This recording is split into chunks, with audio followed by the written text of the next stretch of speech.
Feel the real fear with us. প্রিয় listeners, আসসালামু আলাইকুম। Feel the real fear with us. দেশ ও দেশের বাইরে যে যেখান থেকে আফনান দ্য হরওয়ার্ল্ডের আজকের ভয়ের শিহরণ বইয়ের নতুন একটি ঘটনার সাথে যুক্ত হচ্ছেন বা পরবর্তীতে হবেন, সকলকে জানাচ্ছি শুভেচ্ছা ও ভালোবাসা। আশা করি সবাই ভালো আছেন, সুস্থ আছেন। প্রিয় লিসেনার্স, আজকের এই এপিসোডে আমরা যে ঘটনাটি আপনাদের সাথে শেয়ার করতে যাচ্ছি, এই ঘটনাটি আমাদেরকে পাঠিয়েছিলেন ঝালকাঠির হাসান জাহিদুর রহমান পিয়াল ভাই। ওনার অনেকগুলো ঘটনা কিন্তু এর আগেও আমরা আমাদের চ্যানেলে প্রচার করেছি। আর ভয়ের শিহরণ বইয়ে ওনার পাঠানো যে ঘটনাটি ছিল সেটার শিরোনাম সুন্দরবনের অদ্ভুত গেস্ট হাউস। প্রিয় লিসেনার্স, ঘটনায় চলে যাব তার আগে কয়েকটি কথা না বললেই নয় যে যারা সত্য ভয়ের ঘটনা শুনতে ভালোবাসেন তাদের জন্য আফনান দ্য হরওয়ার্ল্ড ইউটিউব চ্যানেল। তবে আমরা সব ঘটনার সত্যতা নিশ্চিত করতে পারি না, কেননা এটা আমাদের পক্ষে সম্ভব নয়। আমরা বিশ্বাস করি আমাদেরকে যারা ঘটনা পাঠান তারা সত্য ভয়ের ঘটনাই পাঠান। আর সেই বিশ্বাসের জায়গা থেকেই আমরা গর্ব করে বলি যে আফনান দ্য হরওয়ার্ল্ড সত্য ভয়ের ঘটনা প্রচার করে। আমাদের ঘটনা সিলেক্ট করার ক্ষেত্রে ভুল হতে পারে, হওয়াটাই স্বাভাবিক, কেননা আমরা মানুষ। আমরা ভুল করব, আবার নিজেরা সেটা সংশোধন করার চেষ্টা করব। এভাবেই আমরা আস্তে আস্তে এগিয়ে যাচ্ছি। আর আমাদের চলার পথে আল্লাহর অশেষ রহমত এবং আপনাদের দোয়া এবং ভালোবাসা থাকার কারণে এত অল্প সময়ে আমরা এতটুকু পথ আসতে পেরেছি এবং আপনাদের ভালোবাসা অর্জন করতে পেরেছি, আলহামদুলিল্লাহ। আশা করছি সামনের পথ চলাগুলোতেও এভাবেই আপনারা আমাদের সাথে থাকবেন। আরও নতুন নতুন আমরা পথ চলার সাথী পেতে চাই। তার জন্য যেটা করতে হবে, আমাদের এই চ্যানেলটাকে আরও বেশি বেশি শেয়ার করতে হবে, অর্থাৎ আমাদের চ্যানেলের লিঙ্কটা শেয়ার করতে হবে যাতে করে মানুষ আমাদের চ্যানেল সম্পর্কে জানতে পারে। যারা ভয়ের ঘটনা শুনতে ভালোবাসেন তাদের কাছে যেন আফনান দ্য হরওয়ার্ল্ড ইউটিউব চ্যানেলের লিঙ্কটা পৌঁছে যায়, আফনান দ্য হরওয়ার্ল্ড চ্যানেলের নামটাও যেন পৌঁছে যায়। আর সেজন্য আমরা আপনাদের সহযোগিতা চাই। এই জন্যই বারবার বলি, যারা আমাদের সাথে যুক্ত হয়ে গেছেন এই মুহূর্তে তারা এই ভিডিওর লাইক বাটনে প্রেস করে দিবেন। আর এটা আমাদের দাবি, কেননা আমরা এ দাবি করতেই পারি।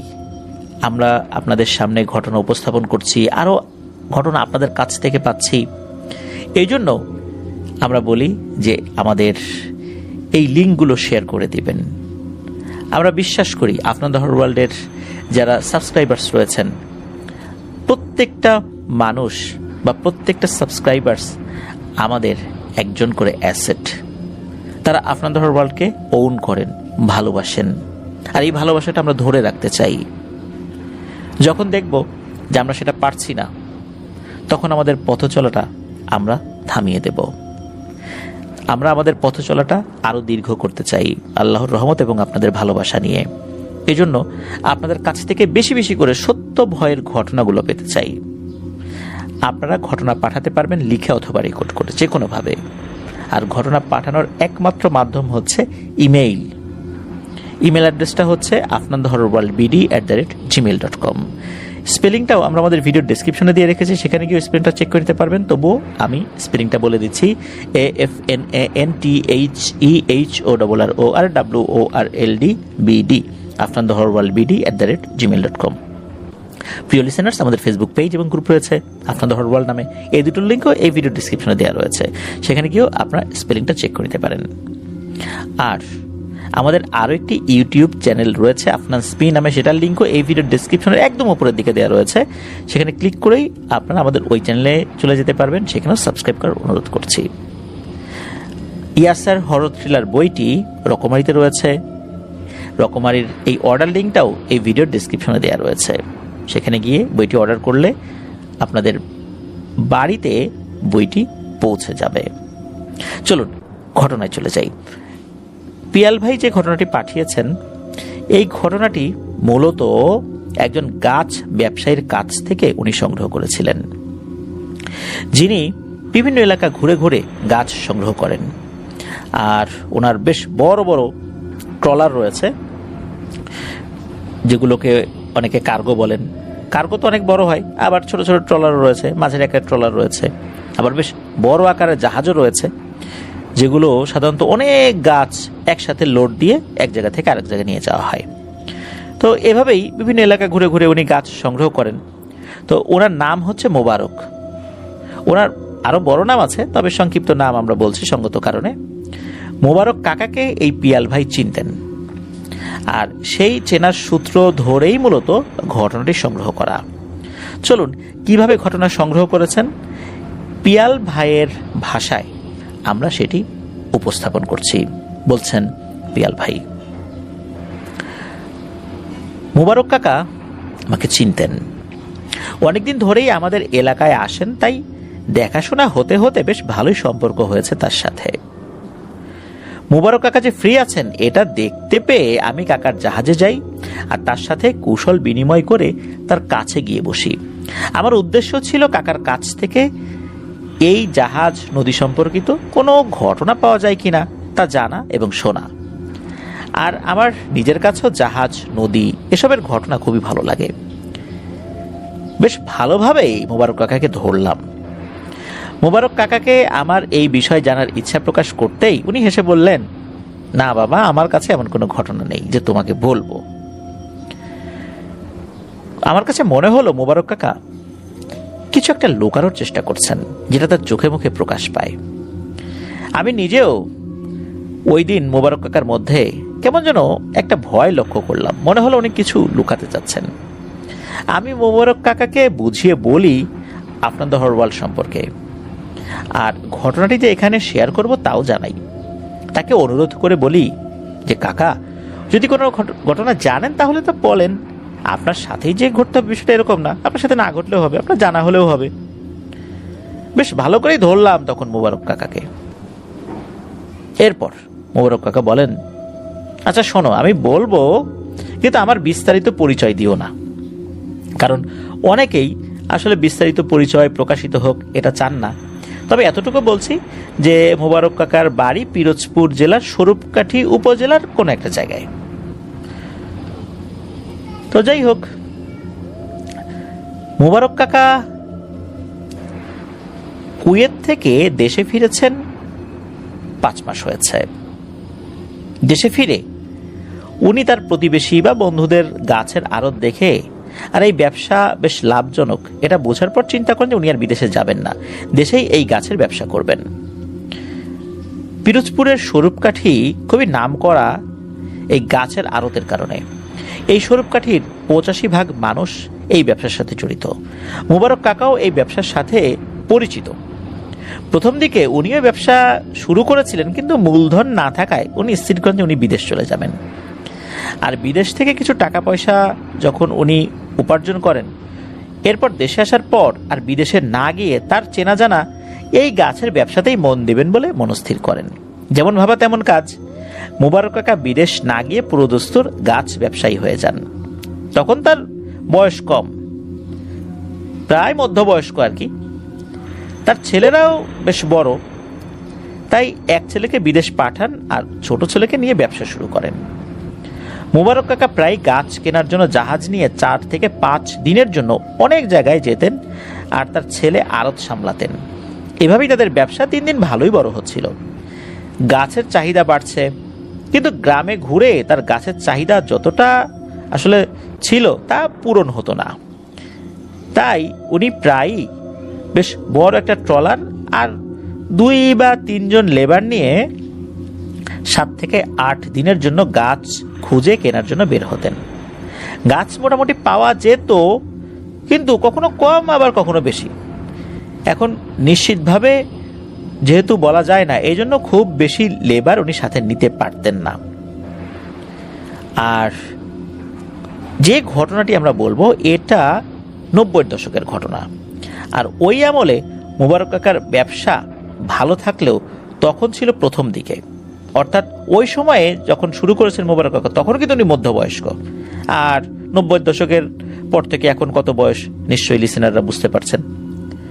তো উনি জাহাজে বা কার্গোতে গাছ কিনতে না গিয়ে বড় ট্রলার নিয়ে যাওয়া শুরু করেছিলেন। কারণ এখন তো উনি বড় জাহাজ নিয়ে যান, ওই সময় তো আসলে বড় ট্রলার নিয়ে যাওয়া বলতে বড় জাহাজের মতো যেই জিনিসগুলো রয়েছে সেগুলো নিয়ে যাওয়া এগুলো তো বেশ ব্যয় সাপেক্ষ ব্যাপার আর কি। যদি সেই পরিমাণ গাছ না পাওয়া যেত তাহলে তো অনেক ব্যয় হয়ে যায়, আয়ের থেকে ব্যয়টা বেশি হয়ে যায়। এই জন্য শুরুর দিকে উনি ট্রলার নিয়ে বের হতেন আর কি। 2-3 সপ্তাহ ধরে নদীতে থাকতে হতো। ট্রলারে অর্ধেক খরচ হতো, কার্গো নিয়ে যে খরচ ট্রলারে হয় তার অর্ধেক খরচ। সময়টা 1995 সালের 8ই আগস্ট। MV2P 08 নামের একটি ইঞ্জিন চালিত ট্রলার নিয়ে সকাল সকাল মোবারক কাকা আর তার 2 লেবার, যাদের নাম এনায়েত আকন আর মৌজালি মিয়া, এনারা রওনা দেন। এই 2 মোবারক কাকার গাছের আড়তের নিজস্ব লেবার, আর এরা 2 মোবারক কাকার ছায়া সঙ্গে এবং খুবই বিশ্বস্ত মানুষ। ওনারা যেদিন রওনা দিলেন ওই দিন বেশ সকাল থেকেই টিপটিপ বৃষ্টি ছেড়ে ছেড়ে হচ্ছে। মোবারক কাকা সহ তার সাথে যে 3 জন আছে তার মধ্যে 2 জনের নাম তো বললাম, কিন্তু ট্রলার চালকের নামটা কাকা মনে করতে পারেন নাই। যাই হোক, মোবারক কাকা ও তার 2 জন লেবার এনায়েত এবং মৌজালি এরা ট্রলারের ছইয়ের মধ্যে বসে আছেন। বড় ট্রলারগুলোর ছই কিন্তু লোহার হয়ে থাকে, কারণ এই ছইয়ের উপর আবার ট্রলারের চালকের স্থান, যেখানে বসে চালক লম্বা একটা বাঁশের মতো কিছু একটা দিয়ে ট্রলারটিকে কন্ট্রোল করেন। ট্রলারটির মধ্যে ছিল একটা ওয়াশরুম, অর্ধেকটা ছই জায়গা জুড়ে ছিল একটা চৌকি বা খাট, আর বাকি অংশে ছিল চেয়ার টেবিল আর অন্যান্য কাজ করার জন্য কিছুটা স্পেস, আর চুলা বাইরেই ছিল। আর গন্তব্য ছিল সুন্দরবন। আমাদের ঘটনার এই অংশটা একটু স্পর্শকাতর, কারণ মোবারক কাকা গাছের চাহিদা পূরণের জন্য একটা অসাধু উপায় অবলম্বন করার চিন্তা করেছেন আর কি। তিনি তার চাহিদা মেটানোর জন্য সুন্দরবনের আশেপাশের এলাকার মানুষের সহায়তায় বনের গাছ কেটে আনার কথা ভাবছিলেন। যদিও শেষ পর্যন্ত তার এই ইচ্ছা পূরণ হয়নি। ওনার বাড়ি পিরোজপুর জেলায়, আর সুন্দরবন তো বাগেরহাট জেলার কাছাকাছি, তাই তার এই বিষয় নিয়ে খুব বেশি বেগ পেতে হয়নি। উনি নিজেও সুন্দরবনের এই এলাকা চিনতেন। যাই হোক, মোবারক কাকার সাথে গাছ কাটার যন্ত্রপাতিও ছিল, এগুলো নিয়েই বের হতেন। গাছ কিনবেন, কাটবেন, তারপর এগুলো আবার ট্রলারে ভর্তি করবেন, নিয়ে আসবেন আড়ত পর্যন্ত, এটাই তো কাজ। যন্ত্রপাতির সাথে থাকবে, এটাই তো স্বাভাবিক। তো উনি সুন্দরবনের আশেপাশের একটা এলাকায় আস্তানাও ঠিক করে ফেলেছিলেন। স্থানটি হচ্ছে খুলনা জেলার নাম করা একটা হোটেল। হোটেলটির নাম আমরা বলছি না, তবে হোটেলটি যে এলাকায় অবস্থিত ওই এলাকার নামটা ওই হোটেলের নামই হয়েছে। এই হোটেলের মালিক তার হোটেলে আসা বিদেশি পর্যটক বা দেশের নামি দামি মানুষ যখন তার হোটেলে আসলে অতিথি হয়ে আসবে তাদের জন্য একটা প্যাকেজ করেন আর কি। যাদের ইচ্ছা আছে সুন্দরবন দেখার বা শহরের কোলাহলের বাইরে কিছুদিন থাকার বা পিকনিক করার, তাদের জন্য সুন্দরবনের অপর পাশে, জাস্ট একটা ছোট খালের এক পাশে সুন্দরবন আর অন্য পাশে কয়রা উপজেলার একটা প্রত্যন্ত অঞ্চল, সেখানে যেখান থেকে সুন্দরবনের দূরত্ব মাত্র ছোট্ট একটা খাল আর কি। তো এরকম জায়গায় উনি বেশ কিছু আয়োজন করেন। তো খালটির এক পাশে বন আর ঠিক তার অন্য পাশে 3 তলা বিশিষ্ট একটা বিশাল রিসোর্ট তৈরি করেছিল ওই হোটেলের মালিক। এটা বানানোর পরে প্রায়ই এখানে লোকজনের ছোট ছোট দল বেড়াতে আসতো, কিন্তু অজানা কোনো কারণে তারা একদিনও সেখানে থাকতে পারতো না। আর 1 বছর পরই হোটেল পক্ষ এই রিসোর্ট বন্ধ করে দেয়। ওই জায়গাটি পরিত্যক্ত অবস্থায় পড়েছিল, তাই মোবারক কাকা যে কোনো উপায়ে ওই রিসোর্টে থাকার ব্যবস্থা করেন, আর এখানে থেকেই উনি তার কাজ পরিচালনা করতে চান। সেখানে তার জন্য অনেক সুবিধা ছিল, পাশেই বন আর নদীও আছে, তাই তার যে উদ্দেশ্য ছিল তাতে এর চেয়ে ভালো জায়গা আর হতেই পারে না। আর এটা এমন প্রত্যন্ত এলাকা যে কারো খবর রাখানো আসলে অবকাশ নাই, কে কার খবর রাখবে, এই জন্য কারো খবর রাখার অবকাশ নাই। যাই হোক, মোবারক কাকা ওই জায়গায় পৌঁছেও যান, একদম উপরের তলায় থাকার বন্দোবস্ত করেন। মোবারক কাকা সহ তার দলের প্রায় সকলেই ধূমপান করতেন, আর সন্ধ্যা হতেই আশেপাশের এলাকা একদম নিস্তব্ধ হয়ে যেত। ওই রিসোর্টে তখন ইলেকট্রিসিটি ছিল না, তাই তারা হারিকেন ব্যবহার করতেন। প্রথম রাত্রে মোবারক কাকা সহ তার 2 জন যেই সঙ্গী আর যে মাঝি ওনারা ছিলেন, তারা 3 তলার বারান্দায় বসে গল্প করছেন আর প্ল্যান করছেন। এমন সময় মোবারক কাকা দেখতে পান ঠিক ঠিক নদীর অপর পাশে বনের দিকের নদীর ভেতরে হঠাৎ একটা আগুনের গোল কুণ্ডুলি এসে পড়েছে, আর ওই জিনিসটা জ্বলজ্বল করছে আর মাছ ধরছে। মোবারক কাকা আর ওনার সঙ্গী এনায়েত আর মোজালিকে বিষয়টা দেখান। তাদের সাথে মাঝিও ছিল, তারা সবাই গ্রামের মানুষ, তারা কিন্তু এই বিষয়টা জানতেন। তারা সবাই বলেন যে আরে ও কিছু না, এরা হচ্ছে ফড়িং পোড়া, এদের কাজ হচ্ছে মাছ খাওয়া। নামটা হচ্ছে ফড়িং পোড়া বলেন এই দুজন।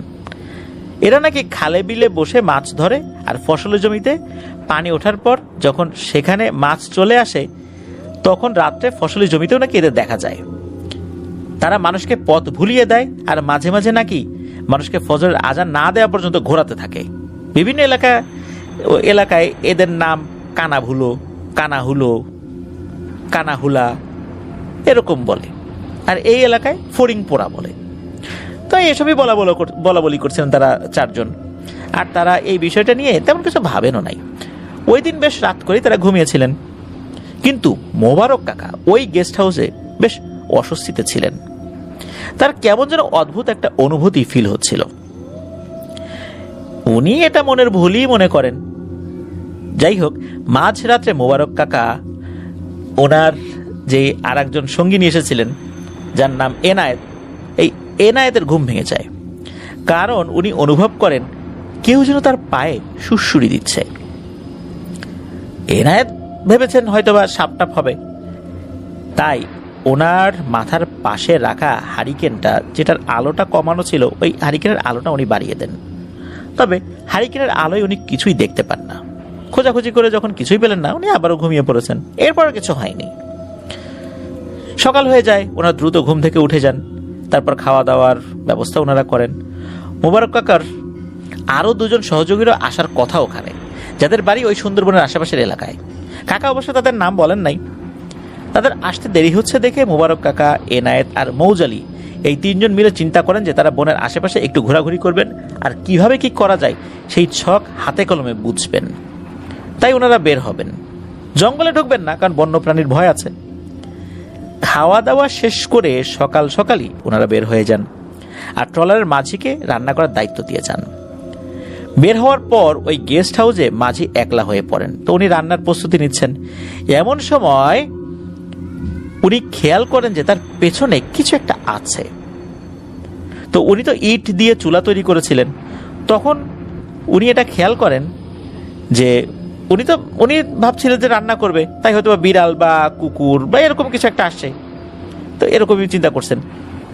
তো উনি এই বিষয়টা একটু অস্বাভাবিকভাবে নেন নাই শুরুর দিকে। ওই মাঝি ভাত, ডাল আর কি যেন একটা সবজি রান্না করছিলেন, আর এর মধ্যে অন্যান্য যে সহযোগী আসার কথা ছিল তারাও এসে পড়েছেন।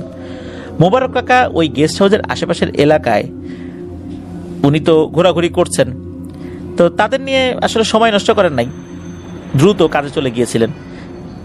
মাঝি রান্না বেশ তাড়াতাড়ি শেষ করে ফেলে। রান্না শেষে খাবার নিয়ে নিচতলায়, 3 তলায় চলে আসেন আর কি। আর সে খাবারগুলো তো ঢেকে রেখেছেন আর কি। খাবারগুলো ঢেকে মাঝি পাশের নদীতে গোসল করতে গিয়েছেন। গোসল করে চলেও আসেন। আর এদিকে মোবারক কাকা, এনায়েত, মৌজালি এবং আরও যে 2জন লোক যারা পরে আসছিলেন আর কি, তো ওনারাও চলে আসেন। পাশের গ্রাম থেকে বেশ কিছু জেলের দল তাদের দেখতে পায়।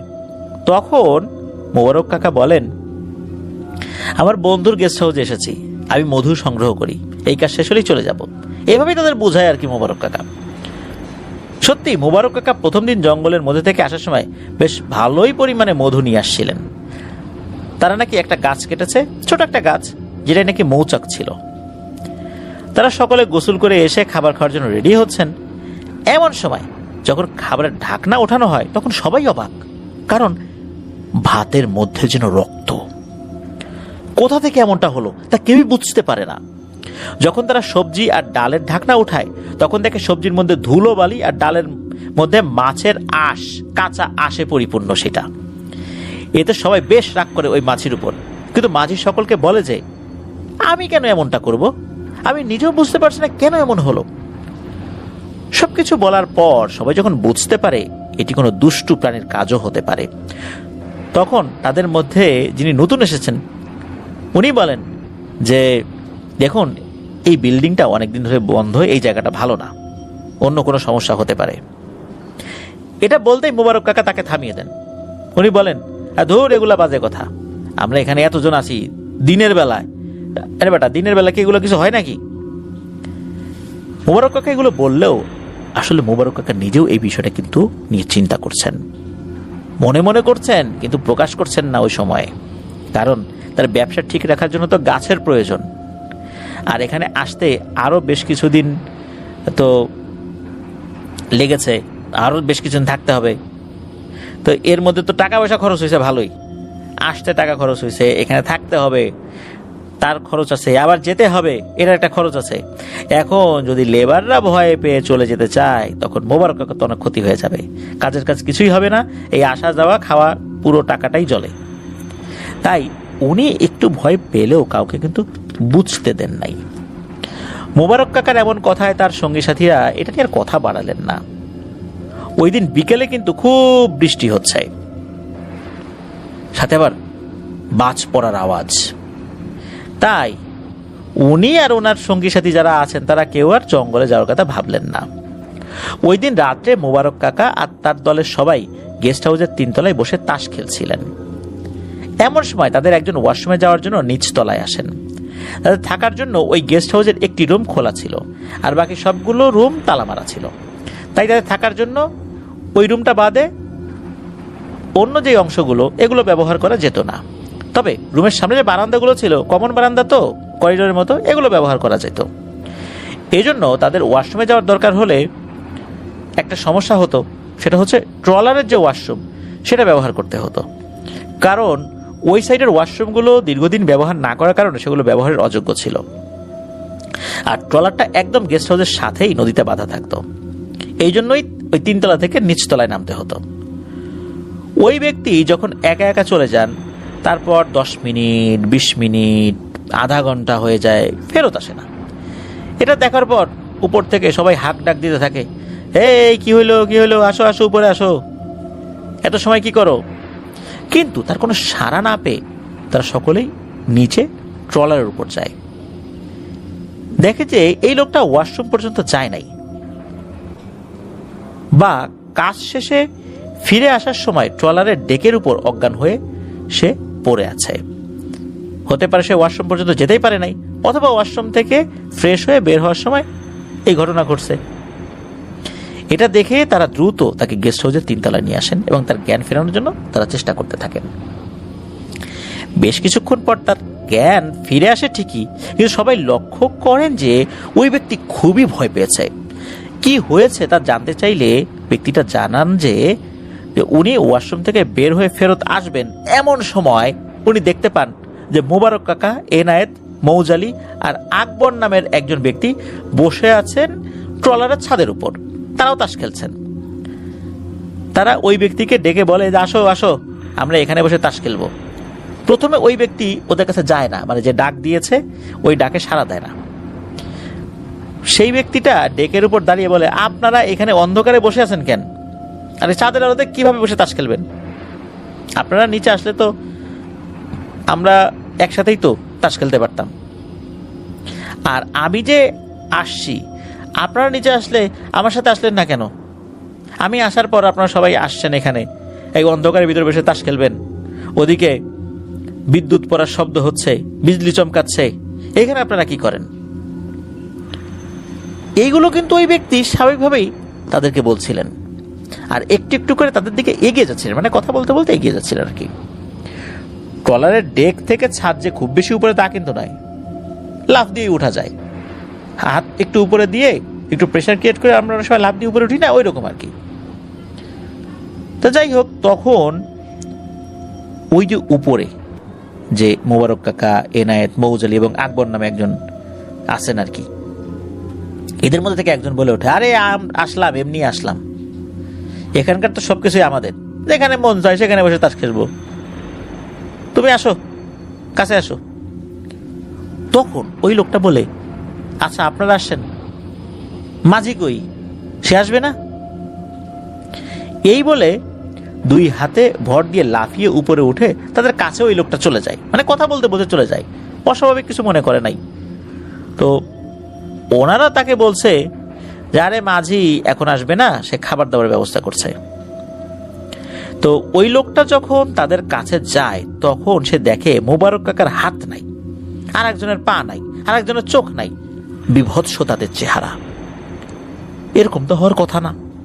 লোকটা তার মুখের ভাষা হারিয়ে ফেলে। এগুলো দেখে সে আর 1-2 সেকেন্ড ওখানে দাঁড়িয়েছিল।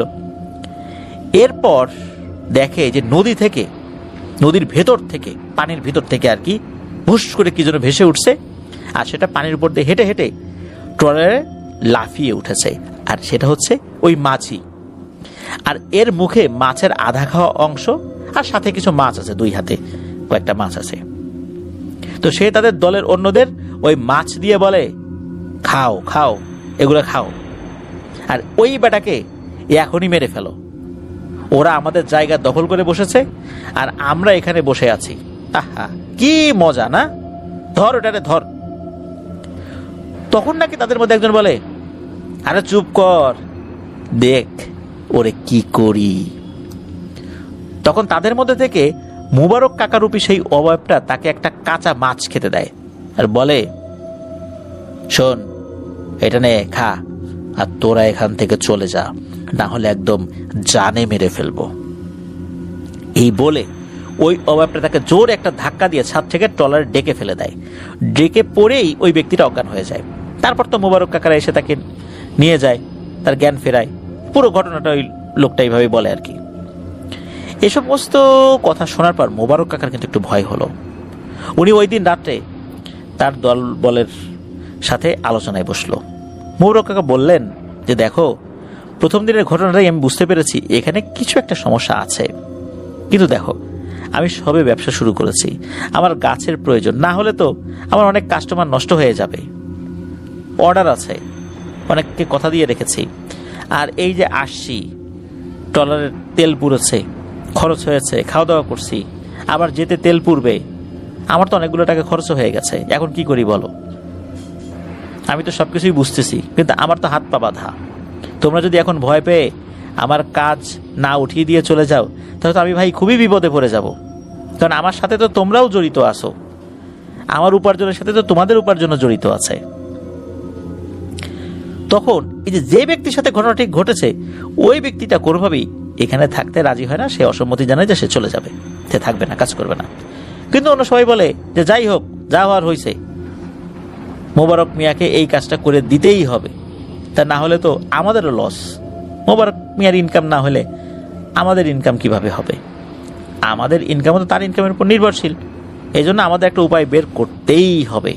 তাই এরকমটাই তারা আলোচনা করেন আর কি ওই সময়ে।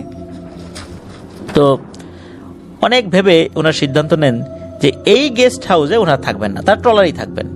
বনের মধ্যে ঘুরে ঘুরে কিছু গাছ নিয়ে চলে যাবেন, যাতে করে মানে মোটামুটি মোবারক মিয়ার খরচটা উঠে যায়। এই বিষয়ে সবাই একমত হলো। তবে ওই রাত্রেও তারা গেস্ট হাউসেই রাত কাটানোর সিদ্ধান্ত নেন।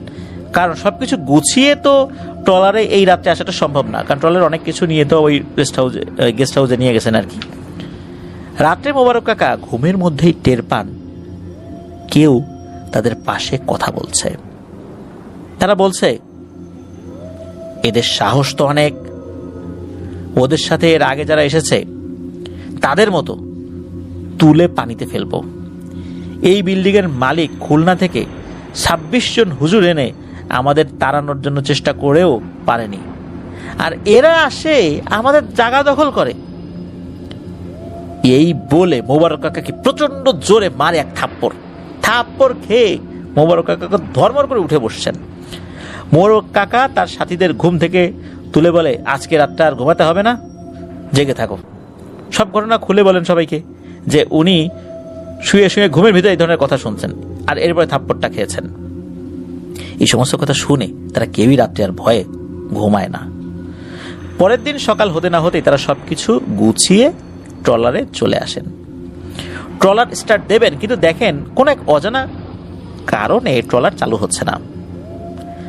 আর সকালবেলা প্রায় সকলের গায়ে জ্বর এসেছে। আর প্রথম দিন যে ব্যক্তি ভয় পেয়েছিল সেই ব্যক্তি একটু বেশি অসুস্থ। বাধ্য হয়ে মোবারক কাকা ওই পাশের একটা মস্ত বড় মাছের ঘেট থেকে কিছু লোক ডেকে নিয়ে আসে, ডুব দিয়ে দেখতে বলেন ট্রলারের পাখায় কিছু আটকে গেছে কিনা। তারা মোবারক কাকার কথা মতো ডুব দেন, কিন্তু তারা উঠে এসে বলে যে পাখা তো একদম ঠিক আছে। তখন ওই ঘেট থেকে এক মুরব্বী লোক এসে বলেন, বাবা আসলে বলেন তো ঘটনাটা কি? আপনারা এখানে অন্য কোনো সমস্যার সম্মুখীন হয়েছেন নাকি? আমাদেরকে সত্যটা বলুন, তা না হলে তো আপনাদেরকে সাহায্য করতে পারবো না। তখন মোবারক কাকা সব ঘটনা তাদের কাছে খুলে বলেন। সব শুনে মোবারক কাকাকে ওই মুরব্বী বলেন যে, বাবা আপনারা করছেন কি? কিভাবে এখানে 2টি রাত আপনারা কাটালেন? এখানে কোনো মানুষ আসুক তা তারা পছন্দ করে না। সাহেব, অর্থাৎ ওই হোটেলের মালিক আর কি, সাহেব এখানে এত টাকা খরচ করেও তার ব্যবসা টিকাতে পারেনি। সে খুলনা শহর থেকে 26 জন আলেম নিয়ে এসে 7 দিন বসে প্রায় 500 বিঘার মতো জমির মধ্যে আমাদের ঘেরটে নিয়ে এই জায়গা সম্পূর্ণ বাঁধিয়েছে, অর্থাৎ বন্ধ করিয়েছে, কিন্তু তাতেও কোনো কাজ হয়নি।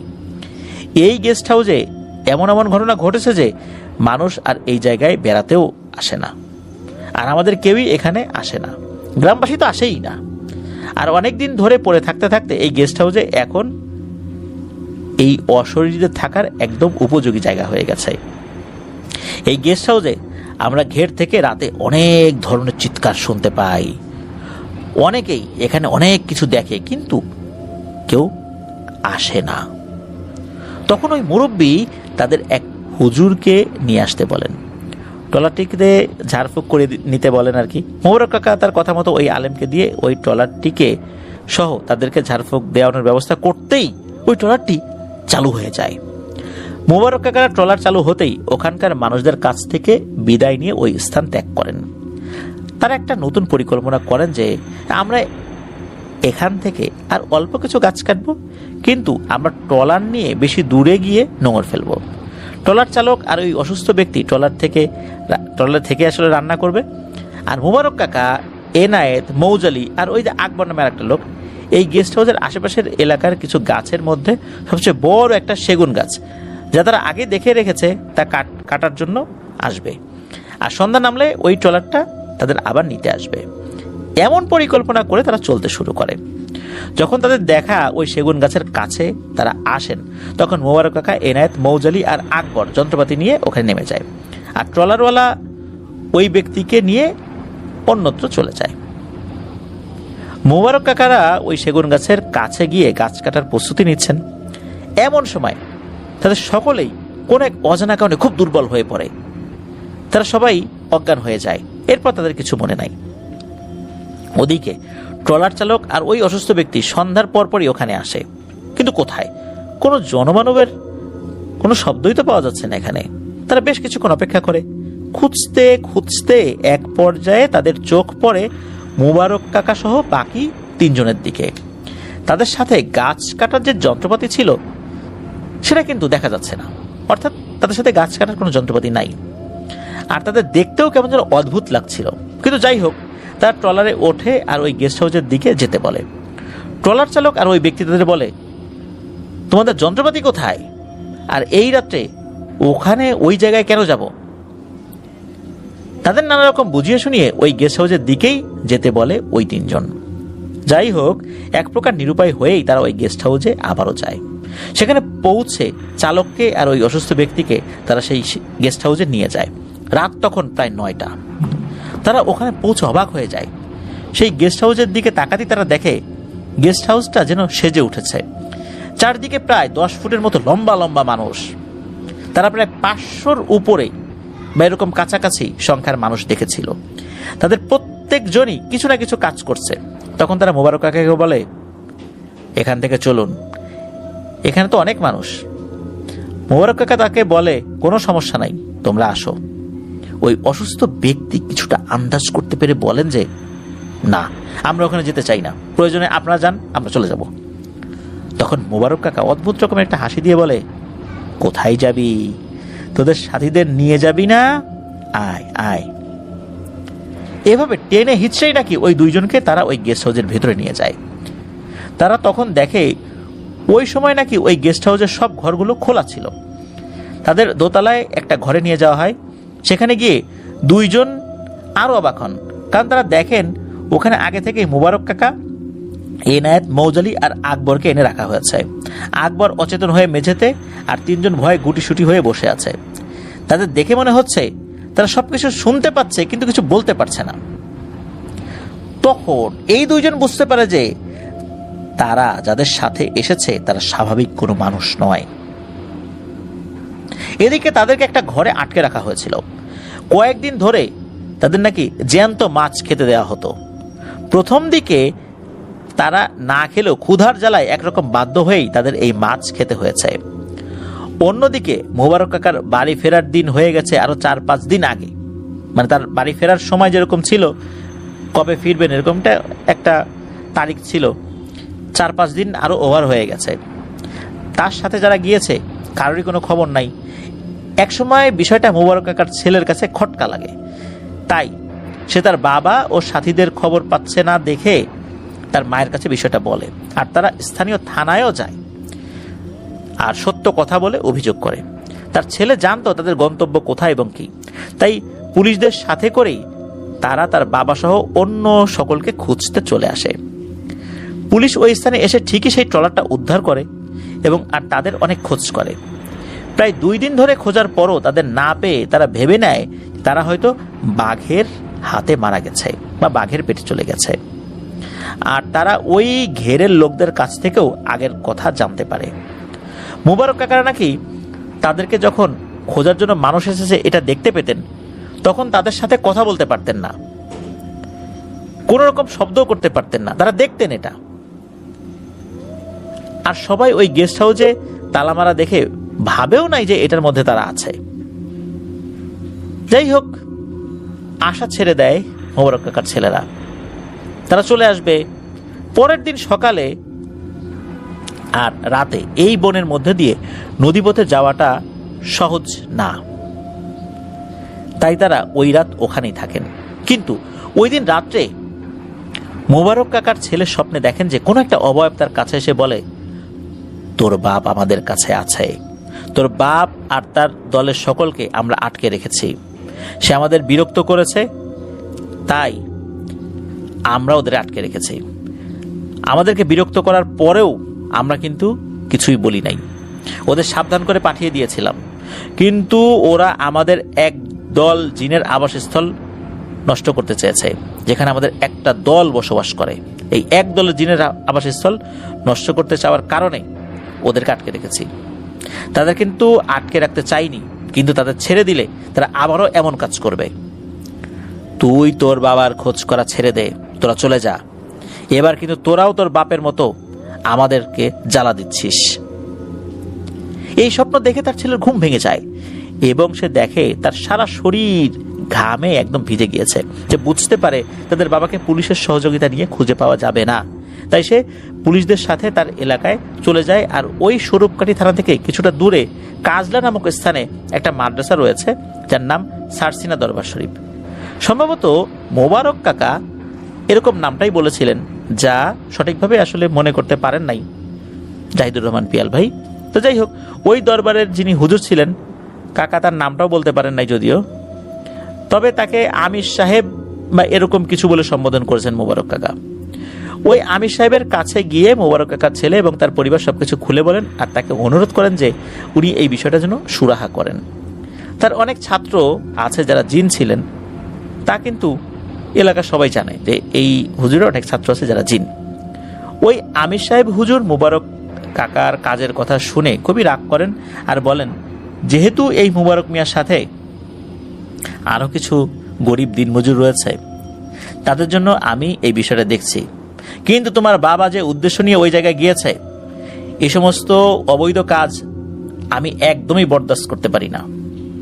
যাই হোক, শেষমেশ আমির সাহেব হুজুর তার জিন ছাত্রদের সাহায্য নিয়ে মোবারক কাকাদের সাথে কি হয়েছে তা জানার চেষ্টা করেন। কিছুক্ষণ পর আমির সাহেব হুজুর তাদের বলেন তার জিন ছাত্র তাকে খবর দিয়েছে যে তোমার বাবা সহ সকলে ভালো আছেন আর তারা জিনদের আস্তানায় বন্দী হয়ে আছেন।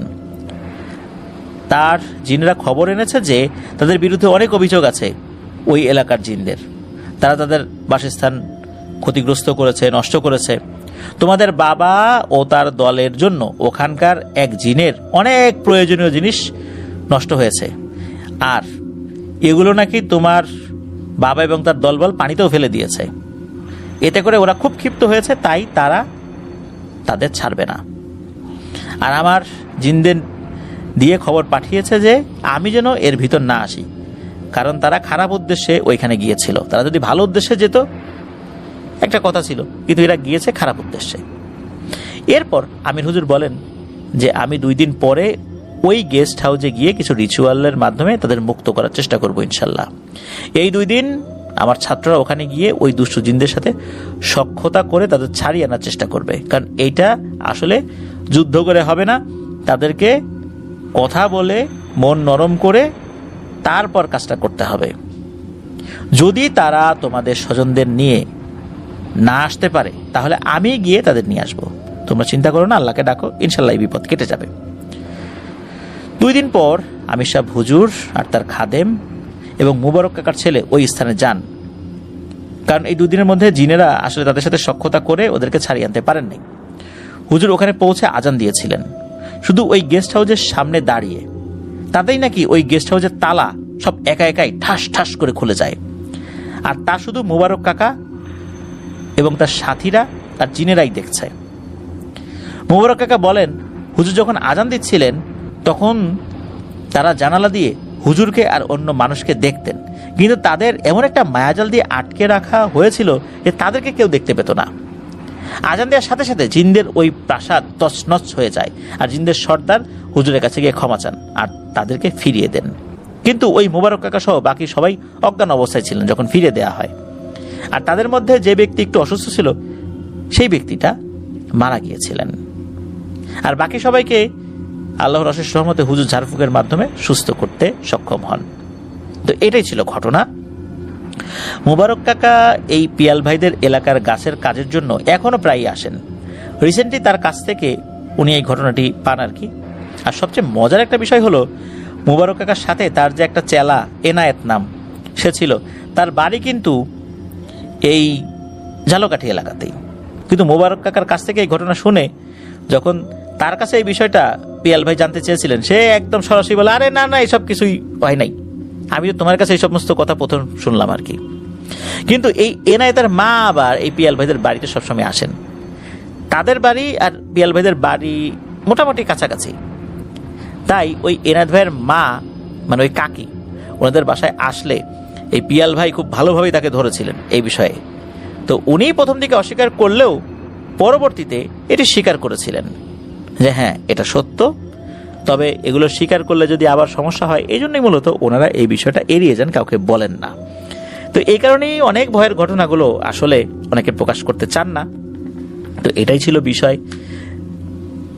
এক অদ্ভুত রকমের গেস্ট হাউস, যা করার পরও বন্ধ হয়ে গিয়েছে। এখনো হয়তোবা এটার ধ্বংসাবশেষ রয়েছে, এটা তো খুব বেশি দিন আগের কথা না, এখনো সেটা বন্ধ অবস্থাতেই থাকার কথা। যারা ওই এলাকায় আছেন তারা হয়তোবা এই অদ্ভুত রকমের গেস্ট হাউস সম্পর্কে অবগত আছেন। প্রিয় লিসেনার্স, আজকের এপিসোড এ পর্যন্তই। ইনশাল্লাহ আসছে শুক্রবার আমরা ভয়েস শিহরণ বইয়ের ঘটনা না, অন্য আরেকটি ঘটনা নিয়ে আপনাদের সামনে হাজির হব। এরপরে আবার ভয়েস শিহরণ বইয়ের ঘটনা আপনাদের সাথে শেয়ার করব ইনশাল্লাহ। এরপরে ভয়ানক পাতা খেলা আছে, হামজাদ জিনের আক্রোশ রয়েছে, এই দুটো ঘটনা কিন্তু বাকি থাকলো।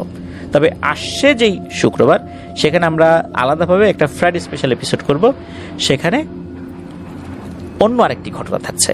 এরপরে আবার আমরা ভয়েস শিহরণ বইয়ের 2টি ঘটনা আমরা 2 শুক্রবারে বলবো। সবাই ভালো থাকবেন, সুস্থ থাকবেন। আসছে শনিবার, শনির রাতের 12তম আয়োজনের সাথে যুক্ত হওয়ার আমন্ত্রণ জানাচ্ছি। আমার জন্য দোয়া করবেন, আমার পরিবারের জন্য দোয়া করবেন, আপনাদের জন্য দোয়া রইল, আপনাদের পরিবারের প্রত্যেকের জন্য দোয়া রইল। মহান আল্লাহ সুবহানাহু ওয়া তাআলা আমাদেরকে ভালো রাখুন, সুস্থ রাখুন, নিরাপদে রাখুন, আপনাদের ওয়ার্ল্ডের সাথে রাখুন। আসসালামু আলাইকুম। প্রিয় লিসেনার্স, আসসালামু আলাইকুম।